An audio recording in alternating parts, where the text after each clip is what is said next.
Hello guys, welcome back to my channel. তো চলে এসেছি আবারও একটা শর্টস নিয়ে। তো তোমরা দেখে বুঝতেই পারছো যে কোথাও একটা যাচ্ছি।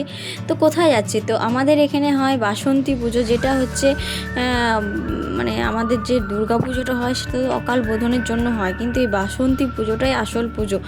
তো আমাদের এখানে একটা ভারত সেবাশ্রম সংঘ আছে, হয়তো অনেক জায়গায় এই শাখাটা রয়েছে।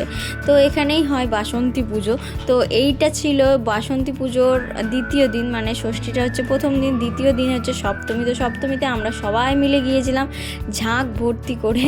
তো দেখতেই পাচ্ছ, ভিড়টা দেখে যাও, জাস্ট মানে অসাধারণ ভিড় ছিল, আর কি বলবো। আর গরমও পড়েছিল খুবই বেশি। আর এইটা হচ্ছে মায়ের মুখ।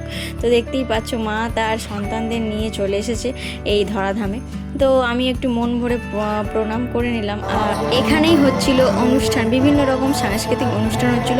প্রথম দিন হয়, মানে সপ্তমীর দিন হয় বাচ্চাদের, মানে এটা এখানে ক্লাসও হয়, মানে আশ্রম কাম স্কুল।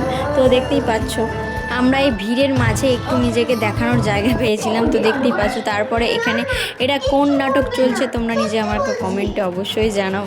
মানে অসাধারণ নাটকটা হচ্ছিলো ছোট্টদের, বাচ্চাদের।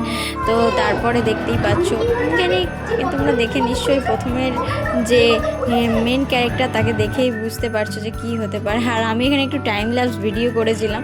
আর তারপরে আমরা মানে আমাদের সকলের প্রিয় ফুচকা খেতে চলে গিয়েছিলাম। তারপরে মোমো খেয়েছিলাম, রোল খেয়েছিলাম, আইসক্রিম খেয়েছিলাম, অনেক রকম জিনিস খেয়েছিলাম। তো সেগুলোই তোমাদের সামনে তুলে ধরলাম। তো নেক্সট পার্ট, মানে অষ্টমীর পার্ট নিয়ে আমি আসছি, কারণ এখন আমি টাইম পাচ্ছি না বলে আপলোড করতে দেরি হয়ে যাচ্ছে। তো নেক্সট পার্ট নিয়ে আমি আসি, ততক্ষণের জন্য সবাই ভালো থেকো আর আমাকে একটু সাবস্ক্রাইব করে দিও। দেখা হচ্ছে পরে শর্টসে। Bye bye.